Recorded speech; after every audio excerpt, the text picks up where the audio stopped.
So I'm going to have to watch what I say in this video because according to Twitter, this is the most racist piece of homophobic trash ever put into print media. So let's dig into this review. But before we get started, my latest comic book, Malevolent Rising, issue number 4, is still funding on Indiegogo at the time of this recording. This is going to be shut down fairly soon because issue number 5 is going to be coming out in about 2 weeks, again, at the time of this recording. So back to X Factor. So, X Factor number 10. This also serves as kind of, we're getting into the close of the Hellfire Club or Hellfire Gala, and this is the final issue of the X Factor series. So this acts as the season finale as well. And before we get too far into the review, I do want to warn, I am going to have spoilers. So if you wanted to read this book spoiler-free, this is the time to tune out of the video. So, if you're sticking through at this point, I assume you want to know what goes on in this dretch. Now, this comic has internet buzz like I haven't seen in a long time. None of it good. It's being called some of the worst things I'd ever read. I honestly wasn't planning on even reading this book. But there was such a giant uproar of internet frenzy about it that I decided to pick it up and talk about it. Now, I had read the first issue of X Factor because I gave the first issue of every book of this new X run a try. X Factor was not a book that I enjoyed. I didn't continue it after the first book. So as far as the series as a whole goes, I didn't care for it in the beginning. I did not pick it up. My reasons for not caring for it were I didn't like the cast of characters very much. There really wasn't a character in here that I enjoy or that I follow or that I wanted to see what they were up to in the Krakoan era, so I just dropped it. Not to mention there's 36 plus X titles right now, and I can only afford to keep up with so many. Now, that being said, I've read the first issue, and I've read the last issue, and I think I've got a fairly solid grip on what this book is and what it tries to be. So the honest review of this book is, yes, it's freaking terrible, but it's not terrible for any of the reasons, as far as I can tell, that's being discussed online, and I'll get into that in a second. So the first thing that we need to talk about is its role in the Hellfire Gala. Now, the Hellfire Gala has been propped up as this humongous event, but frankly, it's been a huge nothing burger of an event. I mean, first of all, everything that was going to happen in the Hellfire Club or the Hellfire Gala was spoiled online earlier. The celebrity guest, the new X-Men lineup reveal, everything was already known, so there's no new information here. The character moments are completely insignificant. I mean, there's not even the drama and the interpersonal relationship stuff is handled very well. It's just people doing things with the backdrop of this lavish party on an island. It's honestly, this is going to go down in the history of comics as just the most bizarre thing that a mainstream superhero book has ever done. I don't know how else to review it. It wasn't good. It didn't entertain me. In fact, every issue felt like just trudging through the swamp of sadness from the Never-Ending Story. If you remember the horse scene where they're going through a swamp that's just a trudge to get through that takes all of your strength, and while doing so just saps all of your will to live, that's what the Hellfire Gala basically did. I didn't enjoy it. I found no good nugget or anything I could pull out of it. Yeah, they gave us the new X-Men lineup. We got kind of a glimpse of what the new Reign of X is going to look like in the planet-sized X-Men, but I didn't need the rest of the books to tell me that. The rest of the books were just a bunch of things going on. Now we're going to get into X Factor 10 on its own, because this book does set up the Hellfire Gala, the Trial of Magneto going forward, and we'll get into that. So first things first, I don't know if the creative team had a heads up that this book was about to end, or if this was given to them last minute, because this seems to resolve serious plot lines in the blink of an eye. And there are a lot of panels where you see two characters start to do something, they wander off, and it tells you to go read another book to find out how that scene concludes. I found that insanely irritating. If you look back at X crossovers over the years, the stories aren't specific to each title. It's not like you read The Fall of the Mutants or The Executioner Song or Ex Messiah or any of these books, and you'll see Cable and Cyclops doing something. It'll tell you, for further information, go check out, X-Force number 8. No, the story per each comic is a chapter in the story. Each chapter is controlled by the creative, or told by the creative team of that book. And then once that book ends, you seamlessly move on to the next chapter. Even though you have a different writer and artist, it's still the same story. You're still reading. You're not lost. I felt lost in this book. I felt like I was being led by the hand and given about a third of the information as to what the heck was going on. I have read most of the Hellfire Gala, not all of it, because, as I said, it was each issue just sat my will to live a little bit more and a little bit more. And so moving on. This book does not make a lot of sense. The character interactions just seem bizarre. Like, here we have a scene of iBoy, which is not a character I admittedly like. He's just kind of skateboarding through, and he's got this ability where he sees everything. I don't really get how his powers work. But yeah, he just kind of pops in. He sees everybody. He pops in on Aurora and Lorna in the shower. They get kind of mad at him, and she magnetizes his skateboard away, and he just leaves. And then they get ready for the dance, and then they show up. And as they show up, Prodigy walks over to the bar, and the multiple men give him a cell phone that apparently another version of himself had given him, and it solves this murder that I guess he had been working on for the past few issues, his own murder. He was murdered, and of course we know the X-Men resurrect, and so they brought him back. But he apparently had no memory of what had happened to him, and so he's been working on putting this back together. And long story short, it turns out he was murdered by a serial killer in Los Angeles that preys specifically on LGB plus African American younger men. So this guy's got a type. Prodigy fell into that type. He identified him. He killed him. So now, to me, having only read issue number 10, that's very jarring. It seems like it comes out of nowhere. I don't know what led up to that. I don't know what relationship Prodigy may have had with this movie producer. It seems like they're kind of trying to take something out of today's headlines with like Kevin Spacey and the Me Too movement and all those other Hollywood types that have been just brought down because it turns out they've got really bad skeletons in their closet. And the reason I want to mention this a lot is because this seems to be the crux of the complaints of this book online. So a lot of people are saying that this storyline is transphobic and just really poorly handled. It's triggering a lot of people. It's very traumatic for people to see a predator who's preying on a certain type of victim. In this case, LGB plus young black men. So I can understand if you're somebody who does just their mindset does not like that kind of storytelling, that kind of storyline. I can understand why that could be upsetting. I have family members who can't even watch a Dateline mystery on television because that kind of thing, it just gets their wheels turned in their brains, and not in a good way. So if something like that's on, they change the channel or leave the room. But the vitriol that this storyline is getting online is not something that I've seen before. It's very, very strange.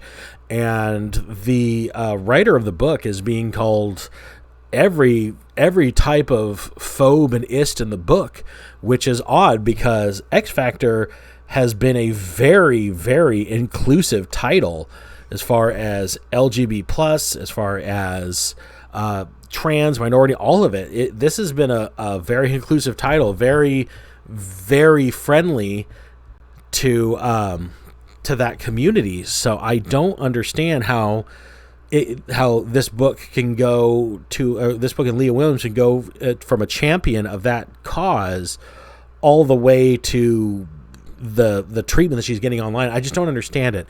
And then the other part of it that I really don't understand is, okay, as a comic book reader, I can understand if you don't like these kinds of stories, comic books tend to be kind of full of this. Like, I don't understand how a character like this movie producer who goes out, finds people, takes them back, assaults them, and murders them is such a trigger, yet I don't see this kind of outrage or vitriol at a character like the Joker.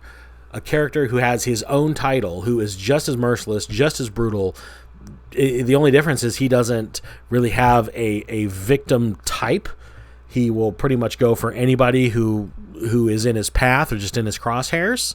But he's just as cruel. He's just as merciless. His methods are just as brutal. Same with, on the Marvel side of Carnage, for example. They had a character back in the old Generation X days who was a kind of a mutant vampire, but he really targeted younger mutants, partially because they put up less of a fight for him to, and he needed that mutant energy for sustenance, and that's why he was such a nemesis to the teenage mutant group of Generation X. But again, these characters, this type of character is nothing new, and it's also not a new phenomenon for comic books to go into the headlines and take, something that's happening in the real world, like violence against trans people or violence against LGBT plus people, and reflect that in a story. And it's not like the book goes into and shows this guy doing any of this stuff. The only graphic nature you get is a glimpse of the fact that Prodigy's body is still in his basement, and draw your own conclusions as to why that's there. I didn't say this was a great written book. I just am commenting on what everybody seems to be fuming about, which puts me in an awkward position of having to defend a really bad comic, which this is. But I think it's bad because I think it's poorly written. I think the character interactions are very strange. Like, for example, Prodigy goes to a party, gets a message from himself telling him who murdered him. I guess we actually don't even get to see the message, so we don't know the message in its entirety, what he was told. He goes there, he confronts his murderer. The rest of X Factor just kind of shows up and kind of, messes with the guy a little bit, but ultimately they just call the police and he's hauled off to jail. And then Prodigy just kind of goes back to the party and dances and is having a good time with everybody. That's really odd. That's really odd character work. You would think that if it were me and I just solved my own murder and saw my own, corpse in a basement, at the bare minimum, I'm probably not in the mood to go to a party that night. I'm probably going home. So yeah, stuff like that.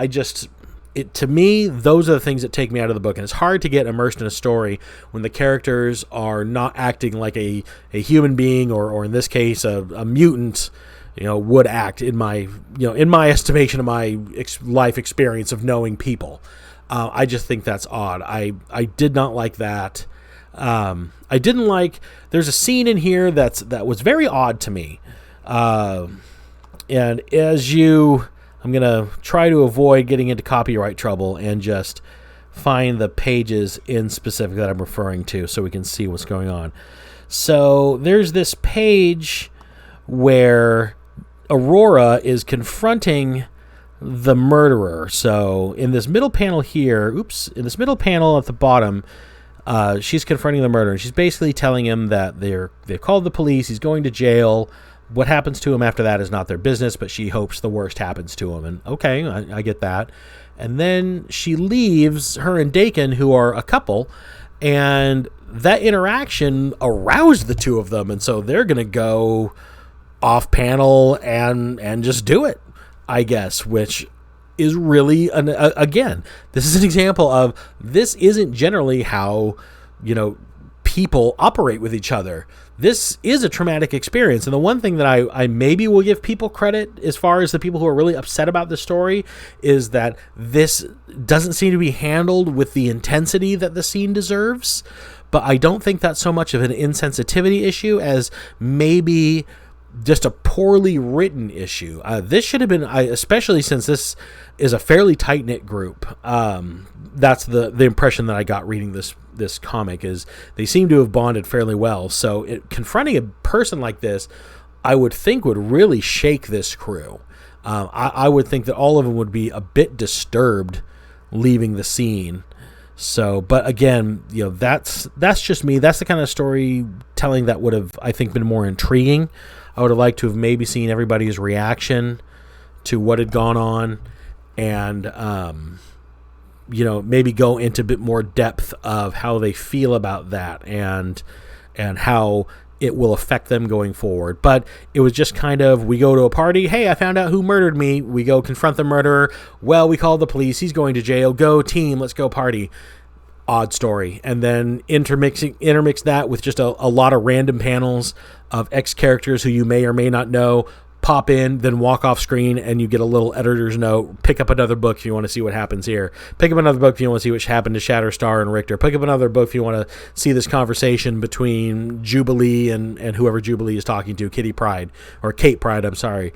So yeah, this was an awkward book, kind of a disjointed book, I felt.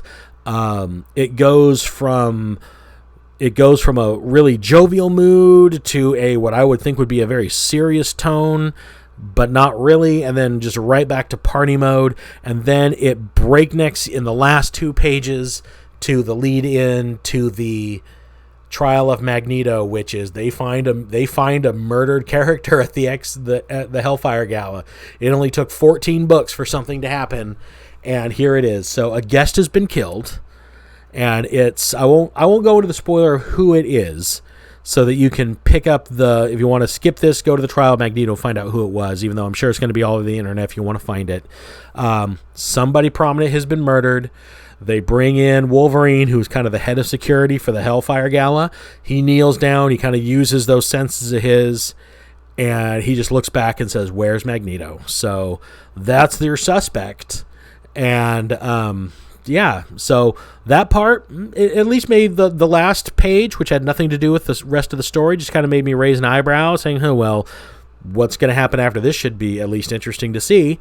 So I'll stick with that. To be honest, this Hellfire Gala had me ready to go into my local comic shop and have the X books pulled from my pull list, because I have really... It's really been a chore to get through this Hellfire Gala, but I think we're at the end now. So I want to know what you guys thought. Did you read this book? Did it traumatize you? Did it trigger you? Or did you enjoy it? Was this a good story? Did you enjoy the Hellfire Gala as a whole? Did anything happen unexpected? Did anything happen that you liked or particularly disliked? Or did you find it a complete and utter waste of time, kind of like I did? So that's it. That's my review of X Factor number 10. Despite all the hysteria on Twitter, just like the Hellfire Gala itself, I think it's a big nothing burger. I think this was a pretty big waste of a mutant book summer event, and I'd like to know your guys' opinion on that. And if you have the opportunity, please think about checking out my comic, Malevolent Rising, issue number 4, before it goes away, and issue number 5 will be hitting Indiegogo. My goal is mid-July, and I have seen no reason why I shouldn't be able to make that goal. X Factor number 10, that's my review, and kind of my review of the Hellfire Gala. I'd really like to just put this event in the rearview mirror now, so this will probably be the last video I do on it, unless something unexpected comes out that we need to talk about. So thanks for hanging with me. I know this is a bit of a long video. I tried to do my best to handle this topic sensitively, and I think if we've learned anything, it's let's just maybe ignore Twitter a little bit more. I don't think all of those people in that particular social media medium are all of their opinions maybe aren't all quite there. But that being said, thank you again for sticking with me. I always enjoy talking to you guys, and I will talk to you in the next video. Bye.